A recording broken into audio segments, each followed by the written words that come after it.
Hello and thanks for joining us for another episode of Mid-American Gardener. I'm your host, Tinisha Spain, and joining me in the studio today at the demo table is my good friend Martie, and we are ready to start seeds. We are. We're ready to start seeds. I know. This is such a great time of year. The catalogs came in the The mail. catalogs are coming in. All the things are happening. We've got seeds. We've got soil. We have trays. We have all kinds So of we're crap. going to talk about what you need to do to get ready for that. Let's talk about hygiene. Let's talk about garden hygiene. Indeed. Indeed. All right. So this stuff has been sitting in the garden shed all season long, I'm sure. So Yeah. what do we need to do to get started? Smells a little like mouse.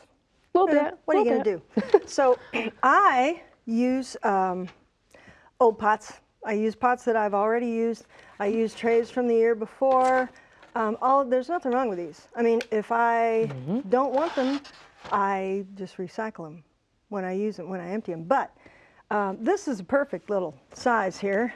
I don't know why they're so recalcitrant about coming apart, but these will hold, as you know, you can get these from the garden center, and they hold 12 little 3 or 4 inch pots. Perfect. Perfect. Perfect. You don't even have to repot those. Like if you start them, I told Tanisha I was going to bring those Jiffy pellets. You know, they're like little flat chocolate wafers. Don't eat them. And then and then you put them in hot water and they foof right up. Puff, yeah. Yes. Well, the mice must have ate them too, because I can't find them They're anywhere. They're gone. I couldn't find them. But I like to just start with pots. However, as you can see, these have a certain amount of debris in them. They've been sitting around, and these are trays. This is a tray. This is going to be a tray that leaks, and the pots have drainage holes. This is a tray that doesn't leak. So for and example, here's a lid for the top. Yeah. Here's one that leaks. I don't want to Yeah. flip it because I've got my little 4-packs in here, but you want your pot or whatever you're going to use. This is the draining one, and then this is the liner, I think. Yeah, the non-draining one. Yes. Yeah. So and then you have the now we've got our plastic lid on the tools. top. Before you use any of these things, you have got to sanitize them. I've even used them from the store before, and I'm like, I kind of wish I had. You just wish you would have given them a quick. I do, and I've had damping off, the heartbreak of damping off. It's like psoriasis, only worse. And you don't want to do that. No. It's really After you bad. put in all the hard work of planting your seeds, just to have them sprout and then keel over, no fun. I'll tell you what, So the seed starting material, mostly seed starting is just peat moss and some perlite. If it's been sitting around for a little while, you can also put that in like a 2 or 3 inch deep roasting pan.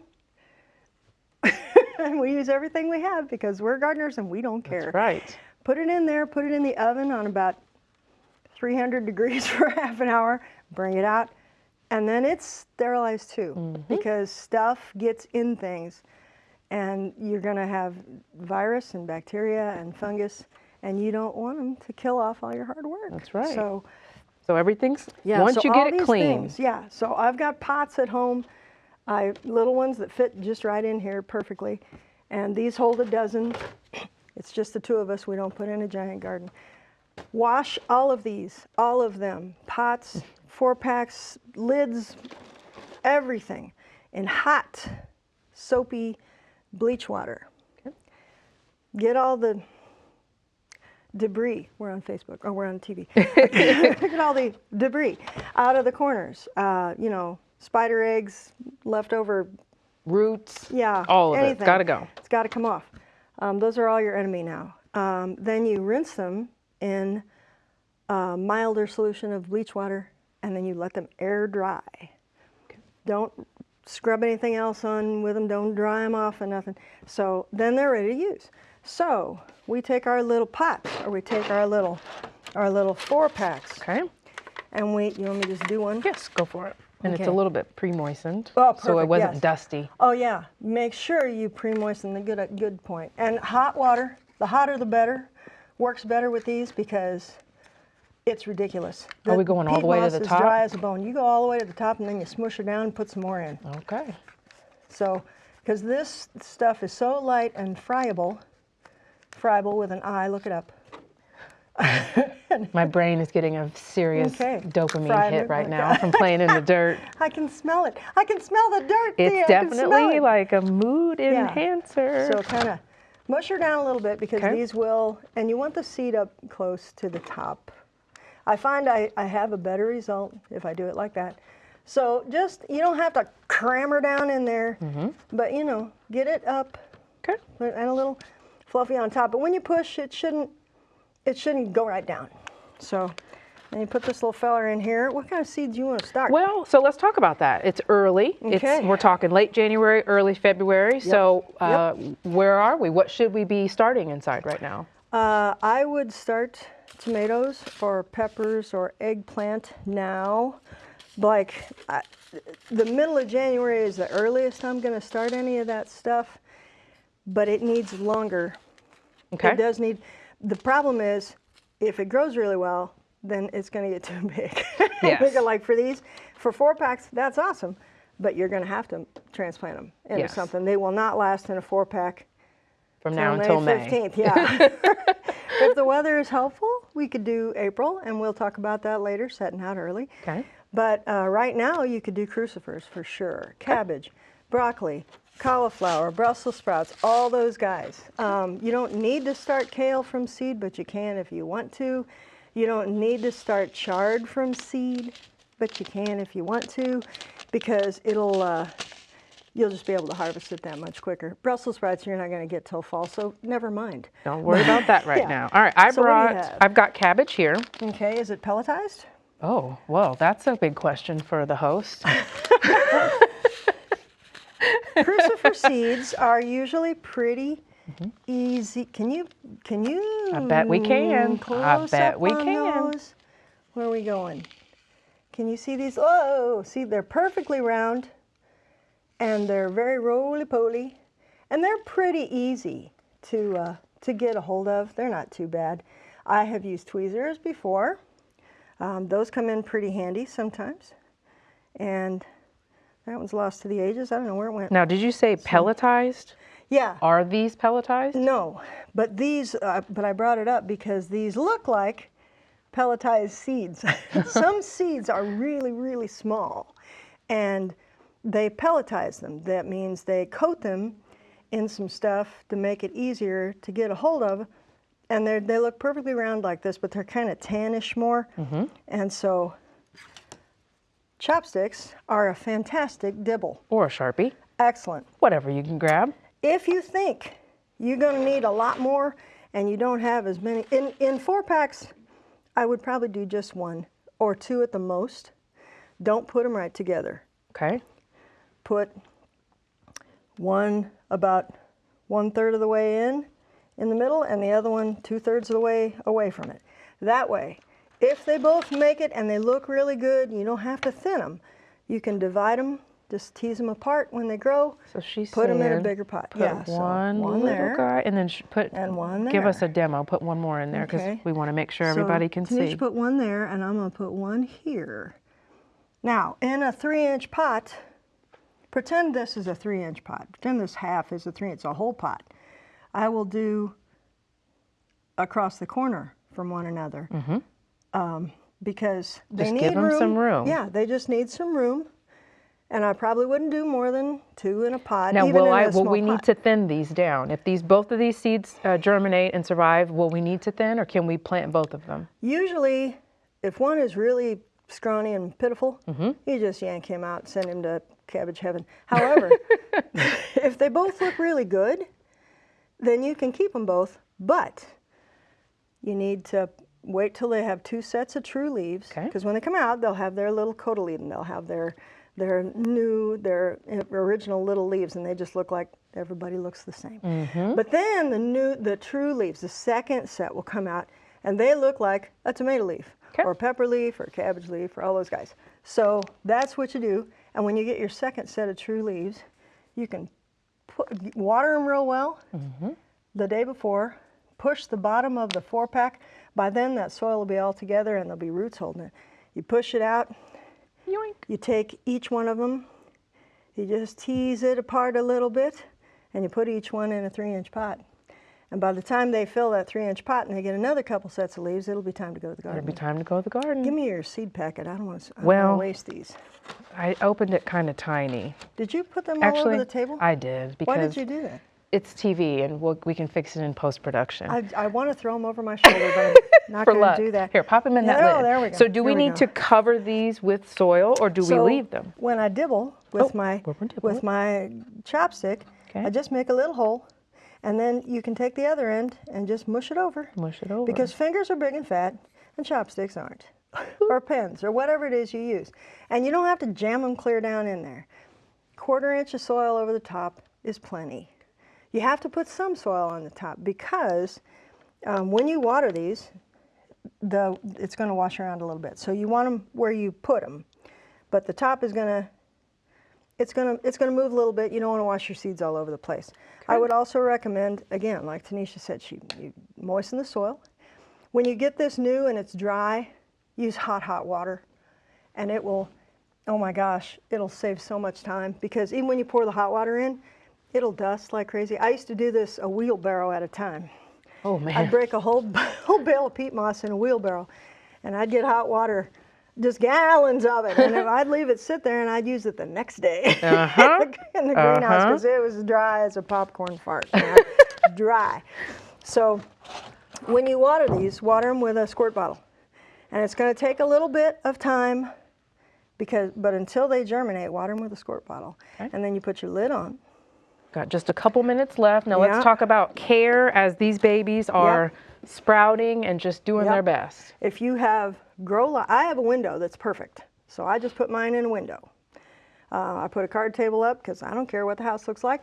And did I talk about this already? I did not. Yet. Okay. Not yet. We need that. Get a flannel backed tablecloth, cut it in half. It's perfect for a card table, okay? Cut it in half, put half of it down. You can tape it under the edge if you want. Get a heating pad, or 3 or 4, put them on your table. Put the other half of the tablecloth over the top. Okay. And then set your trays on there. You want to insulate, and you put these on low, people. We don't want to be cooking. We don't even want ceviche. We want just gentle warmth. A blankie, yeah, if you will. You're 98.6, and if it feels warm to you, it's probably too hot. But peppers, anything in the solanum family, peppers, tomatoes, eggplant. Okay. What else did we talk about? I can't remember. Now, how long does the heat source need to be there? 70, 75. I would leave it on until they have true leaves. Okay, good to know. Until they have that second set of leaves, the ones that actually look like tomato leaves or peppers. And just keep these on low, and then, it'll take you'll probably have these running on low for 2 weeks or something. And after that, you're good, and you can unplug these, and away we go.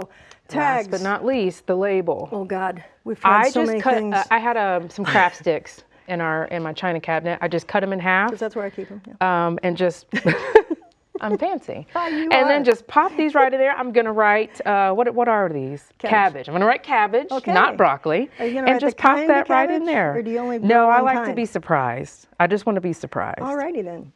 So cabbage, you pop that right in there, and when you go to transplant, it won't be a mystery what you're putting in the garden. I've also tried plastic labels with a Sharpie. I would recommend, if you do plastic labels with a Sharpie, or even if you do wood sticks with a Sharpie, the problem is they always wash off. They always wash off. Paint some clear nail polish over them for you men gardeners out there. Scotch tape or something. Scotch tape even, it'll wrinkle up and go. Packing tape is okay, but really, I think the clear is better. And then you can put it out in the garden and go, what kind of broccoli are you? Because I might not grow you next year. I don't like how you look. I don't, you're just making me mad. Well, we're out of time, but thank you so much, Martie. I think there's so much more. There's so much more, but that was 15 minutes. Oh, also, start doing this now. Winter sowing. Yes, you do. I do these in the summer, even around my tomatoes. I put these around everything. These are for cooler crops because they're not clear, and the cooler crops, the cabbage crops and the spinach and the kale, they like it cool. These are for warm weather crops. And is that for in the ground or over a pot? When they're in the ground, pop you put that right over over the top. it. Yeah. Now they're going to be shorter, short enough to fit inside here. But this is plenty, especially if you put straw around it. That will insulate your crucifers forever. And these are for the hot lovers. Eggplants, tomatoes, peppers. But you can use these also. And then again, put straw around them, pretty thick. You're going flake to have deep. to just come back. I am. We're I going to am. have to come back when it's closer to But transplant time. you need to start cutting these now, people. Because Drink if the you milk. need 15 or 16 of them, tell your friends. Tell everybody. All right, Miss Martie, always a pleasure. Now we're going to check in with Candace Anderson from Extension, and she's going to talk to us about a big anniversary they're celebrating this year and how you can get involved.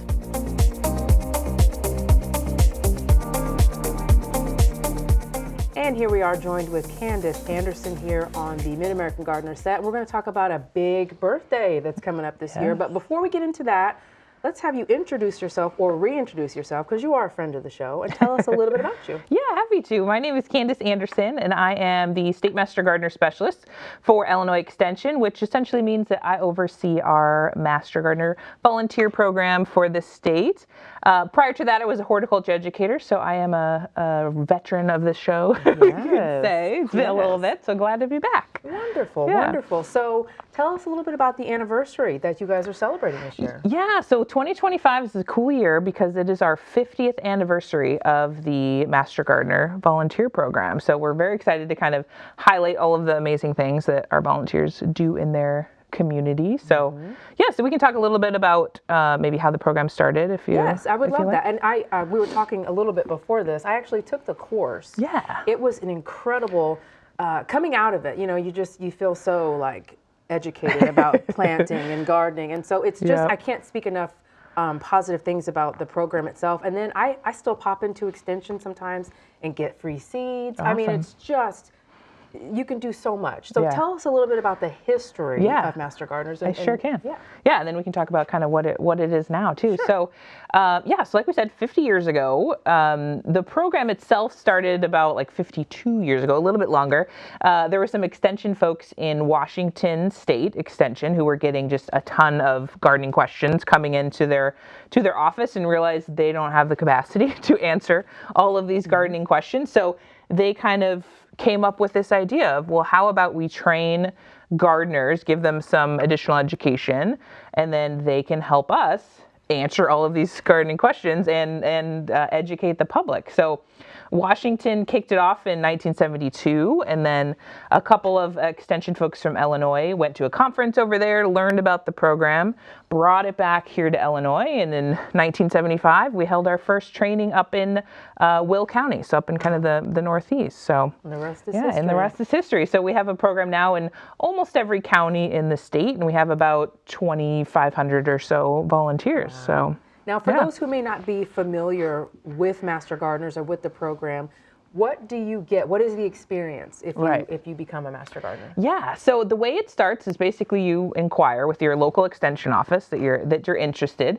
and the way that you start is with a training program. So you go through about 60 hours of education. So as you remember, it's a lot of information, a lot of content. You have a manual, you have instructors who teach you all this information. You have quizzes on each topic, so we can make sure you're reading your manual and stuff. But yeah, so you go through this training, and nowadays, so when it started, of course, it was all in person. It was you're sitting in the classroom for 60 hours. Now we have a lot more flexibility, obviously, with technology. So you can take it fully online, where you basically kind of create your own schedule, do it at your own pace.